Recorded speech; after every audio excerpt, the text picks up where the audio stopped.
ఆకాశవాణి విశాఖపట్నం చెందింది.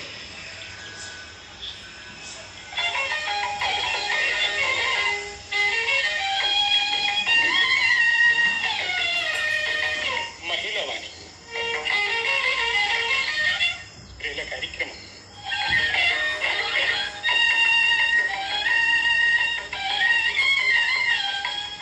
మహిళావాణి స్త్రీల కార్యక్రమానికి స్వాగతం. మరి వాటి మన కార్యక్రమంలో కథానిక, ఆ తర్వాత స్వీయ కథలుంటాయి. ముందుగా 3 కిలోమీటర్ల దూరంలో చిన్న పల్లెకి వచ్చి ఆగింది. వసుంధర, వెంకటేషు తన 2 పిల్లల్ని ఎత్తుకుని బస్సు దిగారు. సుమారు 1000 అడుగుల దూరంలో లైట్లు వెలుగుతూ ఓ భవనం కనిపించింది. అదే తన సొంత ఇల్లు. దూరం నుంచే వెంకటేషు సంబరంగా దాన్ని చూసుకుంటున్నాడు. వసుంధరతో, నాన్నగారు మన రాక కోసం ఎదురు చూస్తున్నారు అన్నాడు. పడిపడిగా ఓ చేతిలో పాప, మరో చేతితో లగేజ్ ట్రాలీతో అడుగులు వేస్తున్నాడు. అనుసరించింది భార్య వసుంధర. కొత్తగా రంగులు వేయించిన భవనం ముస్తాబైన కొత్త పెళ్లి కూతురులా ఉంది. గడపలకి పసుపు, కుంకుమ, ద్వారబంధాలకు మామిడి తోరణాలతో ఎంతో చక్కటి సంప్రదాయంతో కనువిందు చేస్తుంది ఆ భవనం. ప్రహారీ గోడకి చిన్న చిన్న ఎలక్ట్రిక్ లైట్లు అమర్చి ఉన్నాయి.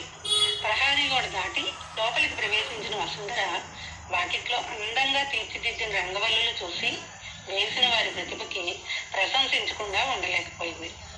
అడుగుల చప్పుడికి లోపల నుంచి సుభద్ర, ప్రహ్లాదమూర్తి బయటికి వచ్చి కొడుకు కోడలు చేతిలో నిద్రపోతున్న పిల్లలను తీసుకున్నారు.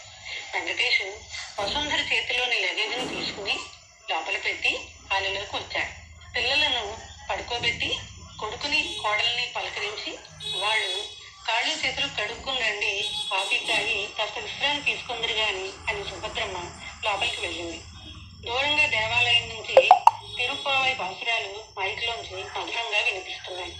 హాలులో ఉయ్యాల బల్లపై కూర్చుని వెంకటేషు తండ్రితో యోగక్షేమాలు కనుక్కుంటున్నాడు.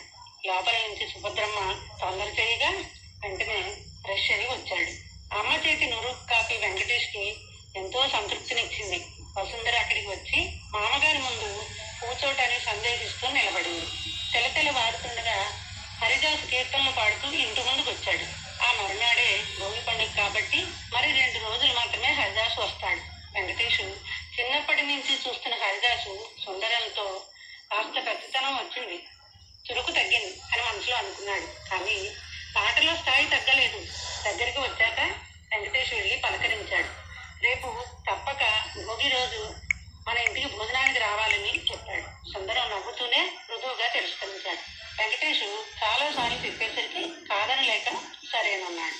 ఇంటి దగ్గర చెప్పేసి తప్పకుండా వస్తానన్నాడు. ఇవన్నీ పట్టణంలో చదువుకుని అక్కడే స్థిరపడ్డ వసుంధరకి కొత్తగా ఉన్నా అప్పుడప్పుడు వస్తుండటం వలన ఇక్కడి మనుషుల మనసులు కల్మషం ఎరుగని బాంధవ్యంతో ముడిపడినవన్నీ తెలుసుకుంది. కనబడితే ఒకే కుటుంబ సభ్యుల్లా కలిసిపోతాడు. పల్లెకి పట్టణానికి ఎంత వ్యత్యాసం ఉందో కదా అని అనుకుంటుంది. పిల్లల పనులు చూసి భోజనాలు అయ్యాక మన జీపులో రాజమండ్రి వెళ్ళి అమ్మాయి నువ్వు కొత్త బట్టలు కొనుక్కోండి అన్నాడు మూర్తిగా. వద్దు నాన్నగారు, మేము చాలా తెచ్చాము, కొత్తవి ఉన్నాయి. మీతో కలిసి ఈ ఊరు చూడాలి, నువ్వు చాలా రోజులైంది కదా, పొలంగట్టు, రామాలయం ఎలా ఉన్నాయో చూసి వద్దాం అన్నాడు. కాదనలేకపోయారు మూర్తిగారు. సుభద్రమ్మ సంత నుండి రేపటికి కావలసిన సామాన్లు తెమ్మనమని పాలేరికి పురమాయించింది. మనవలకి భోగిపళ్ళు పోసి వేడుక చేయాలని ఆవిడ తాపత్రయం. రేగుపళ్ళు, శనగలు, తమలపాకులు, వక్కలు, వాటిని సర్దటానికి వీలుగా చిన్న చిన్న డబ్బాలు తెమ్మనమని పురమాయించింది. అలాగే రామాలయం పూజారిని అడిగి మంచి సమయం కాగితం మీద రాయించి తెమ్మనమని కూడా చెప్పింది. సాయంత్రం అయ్యాక పిల్లలకి గొబ్బిళ్ళు పోయిస్తానని, అలాగే బయటకు తీసుకువెళ్లాలని చెప్పింది. పిల్లలు వాటిని ఆశ్చర్యంగా చూస్తూ చిలిపిగా ఏవో ప్రశ్నలు వేస్తున్నారు. వాళ్ళ ప్రశ్నలకి ఓపికగా సమాధానాలు చెప్పింది. చీకటి పడుతుండగా మూర్తిగారు వెంకటేష్ ఇల్లు చేరారు. రామాలయం పూజారి గారు ఇచ్చిన చీటి సుభద్రమ్మ చేతిలో పెట్టారు. రాత్రి భోజనాలు త్వరగా కానిచ్చి పిల్లల్ని పడుకోబెట్టి అత్తా కోడళ్ళు పిండి వంటలు చేయడానికి ఉపక్రమించారు. వసుంధర ఎంత మంచి పిల్లో అని మనసులోనే మురిసిపోయింది అత్తగారు. పనితనం పెద్దగా లేకపోయినా నేర్చుకోవాలనే తపన ఉందని సంతోషించింది. పిండి వంటలు చేసేసరికి అర్ధరాత్రి 2 గంటలైంది. నెమ్మదిగా పక్క మీదకు వాలారు. అలసటగా ఉన్నా త్వరగా లేచి భోగి పండుగ పనులకు ఆక్రమించారు. గబగబా స్నానం చేసి ఇంటి ముందు సిద్ధంగా ఉంచిన చెక్క ముక్కలు, ఆవు పేడ, హారతి, కర్పూరంతో వెలిగించి నమస్కరిస్తూ ప్రదక్షిణలు చేసింది. మూర్తి గారు పిల్లల చేత పిడకలు భోగి మంటలలో వేయించి కాసేపు అక్కడే కూర్చున్నారు. పిల్లలు కొత్త బట్టలు కట్టుకుని ముస్తాబయ్యాక కొడుకుని కోడల్ని కూడా నూతన వస్త్రాలు ధరించి దేవాలయానికి వెళ్లి రమ్మన్నారు. వాళ్ళు పూలు, పళ్ళు మొదలైన పూజా సామాగ్రితో దైవ దర్శనానికి వెళ్లారు. మూర్తి గారు సాయంత్రం భోగిపళ్ళ వేడుకకు మండువా సిద్ధం చేయించి బంతి పూలతో అలంకరించారు. ముగ్గులు వేయమని భార్యకు గుర్తు చేశారు. దేవాలయం నుండి కొడుకు కోడలు తిరిగి వచ్చేసరికి అన్నీ సిద్ధం చేయించారు. అంత బరువున్న ఉయ్యాల బల మీద ఎందుకు దింపారు అంటూ తండ్రి మీద కొడుకు కోపగించుకున్నాడు. ఏం కాదురా అంటూ మూర్తి గారు లోపలికి వెళ్లిపోయారు. ఉదయం పలహారాలు గుర్తుని భోజనాలు త్వరగా చేయాలని మూర్తి గారు ముందుగానే నిర్దేశించారు. ఆ ప్రకారమే భోజనం సిద్ధం చేశారు. హరిదాసు కోసం ఎదురు చూస్తూ 11 గంటలకు అతను రాగానే భోజనం చేశారు. అతన్ని మర్యాదగా పిలిచి సహపంక్తి భోజనం చేయడంతో అతను చాలా సంతోషించారు. అత్తా కోడళ్ళు వారికి వడ్డించి వారు లేచాక కాస్త సేద తీరి వారు కూడా మధ్యాహ్న భోజనాలు పూర్తి చేశారు. సాయంత్రానికి తాంబూలాలు, నానబెట్టిన శనగలు సిద్ధం చేసుకున్నారు. సాయంత్రం పూజారి గారు చెప్పిన ముహూర్తానికి పిల్లల్ని సోఫాలో కూర్చోపెట్టి వారి తలపై అందరూ కలిసి భోగిపళ్ళు పోసి ఆశీర్వదించారు. చుట్టుపక్కల ముత్తైదువులు వచ్చి భోగిపళ్ళు పోసి అందరినీ కూడా ఆశీర్వదించారు. అలా రాత్రి 8 గంటల వరకు సాగింది. నిండుగా కళకళలాడిపోతూ ఉంది ఆ మూర్తి గారి ఇల్లు. మరునాడు సంక్రాంతి రోజున ఉదయమే వాకిట్లో ముగ్గులు మార్చాక అందరికీ తీయ గుమ్మడికాయలు పంచమని వాకిట్లోకి తెచ్చి పెట్టారు మూర్తి గారు. కొంతమందికి ఇచ్చి రమ్మనమని పాలేరును పంపించారు. పెద్దలకి చేయవలసిన కార్యక్రమం చేశారు. కుటుంబం అంతా నూతన వస్త్రధారణ చేశారు. పసుపు కుంకుమలు అమ్మవారికి ధారపోసి పూజ చేశారు. బూరెలు, పులిహోర, గుమ్మడి పులుసుతో సాంప్రదాయపు వంటకాల భోజనం కానిచ్చారు. సంధ్యా సమయంలో పిల్లలను తీసుకుని బొమ్మల కొలువుకి పక్కవారింటికి వెళ్ళారు.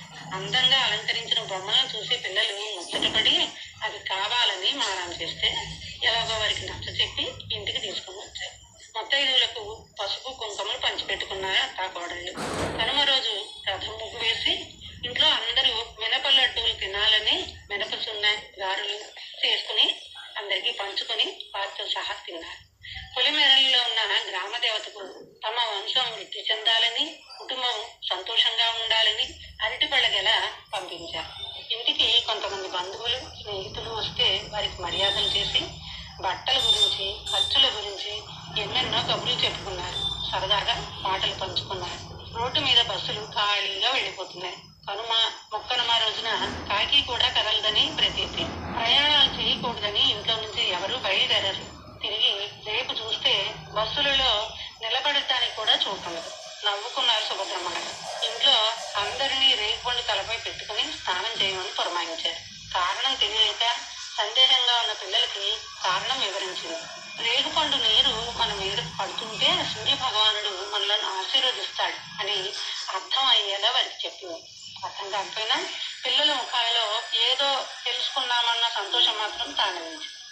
చిన్న కుటుంబమే కానీ సాంప్రదాయాన్ని గౌరవించే పరంపర కలిగి ఉన్న మూర్తి గారి ఇల్లు సంక్రాంతి శోభతో వెలిగిపోతుంది.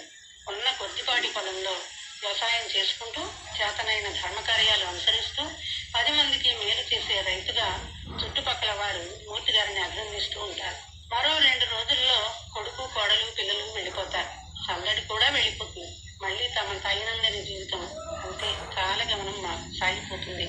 మళ్ళీ పండుగ వచ్చే వరకు దంపతులు ఎదురుచూపులే ఎదురుచూపు. ఇది మా ఊరి సంక్రాంతి పండుగ విశేషాలు. ఇంతవరకు డాక్టర్ దేవులపల్లి పద్మజ గారి మా ఊరు కథానిక విన్నారు. ఆకాశవాణి విశాఖపట్నం కేంద్రం